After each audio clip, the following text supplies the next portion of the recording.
Hello everyone, I'm Mike Turner with ADJ, and today we're here to talk about a new exciting feature that we've released in some of our more current fixtures and we plan to release in our future fixtures going forward. Now what this feature is called, it's a variable white color temperature channel. So what this means is in your DMX traits, you're going to have a dedicated channel that will adjust between various color temperatures of white for you. That's very, very advantageous because it allows you, the user, to simply adjust one fader without having to try to pre-mix your own color temperature of white. This can be exceptionally advantageous in scenarios where your white balance needs to be adjusted for different shots and things like that when you're broadcasting. And again, having this control with the use of one fader is going to be fantastic. Currently right now I've got the PAR-Z Move RGBW, which has the feature enabled, and I've also got the 15 Hex Bar IP that also has that built in as well.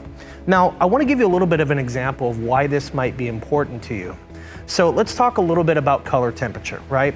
Different color temperatures of white can make the things that you're illuminating, or the colors of the things you're illuminating, look a little different. To give you an example, a cooler color temperature, which is typically above 6,000 Kelvin, is going to give things kind of a daylight white, or maybe a slight blue hue to it, which may or may not be desirable depending on what you're trying to do. Warmer color temperatures, which tend to be a little bit below 4,500 Kelvin, are going to make things look a little bit more natural. In fact, the most common color temperature, which is the same color temperature of what we see in many of the bulbs in our homes, or the incandescent bulbs that have been in theaters and churches forever, is 3,200 Kelvin. That's kind of the desirable white that a lot of people like to use. One of the main reasons why that color temperature is desirable is because it keeps the colors of the things that you're illuminating to look a little bit more natural. It doesn't really add to or take from the actual colors of what you're illuminating. I'll give you a couple examples of that. If you have an actress on stage that has a lot of makeup on, maybe particularly she's got a lot of foundation, a cooler color temperature might make that foundation look a little bit more pasty. And oftentimes you might actually be able to notice on the edge of her jawline where maybe she stopped putting on the makeup, you could see the difference in skin tones. With a warmer color temperature, you wouldn't notice that as much or at all. A scenario where cooler color temperatures tends to look great is, think of a jewelry store. The last time you went ring shopping and you looked at all the cool color temperature lights that were illuminating the diamonds. Or if you went to a car show. You know, those applications, a cooler color temperature is a little bit more desirable. So again, previous to this feature, you, the user, had to either try to pre-mix what color temperature was right for your fixture.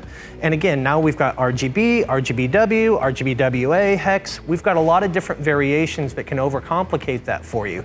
With it being built in, it's very, very simple. In a house of worship where maybe you've got a volunteer who's running the lights, or sometimes the audio guy has to lean over and flip a cue. You know, these things are going to make it real simple when going from maybe an exciting color changing scene to just kind of a white light scene where you're illuminating a presenter or a point of interest that just needs normal color wash. So to give you an example, right now I've got a few of the PAR-Z Move RGBWs in the ceiling. It's kind of what's illuminating me now.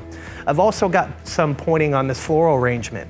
Now if you look right now, this is at full RGBW. So what that means is I'm giving all of those primary colors 255 on the DMX value, so you're getting the full output of the fixture.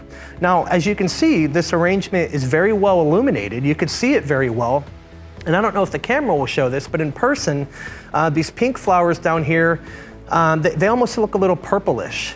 These flowers over here, it kind of looks a little purplish as well, and those are supposed to look purple.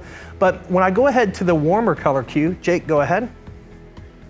And right now, all we did is do a 3-second fade on that particular channel to adjust the color temperature. So now in person, and again, I don't know if it's showing up on camera, these are a much more vibrant pink. These have a lot stronger red hue, and these are more of a lavender color. And it just looks more natural, more true to what I'm actually seeing with my eyes. So again, being able to adjust this with your channel is going to make things a lot easier. It's going to make your stage look better. It's really just going to offer a lot more value to the products that ADJ offers that has this feature. So again, everyone, my name is Mike Turner. We're here talking about the new variable white color temperature control that's going to be included in many of our fixtures going forward. If you need more information, visit adj.com, and we'll have a good day.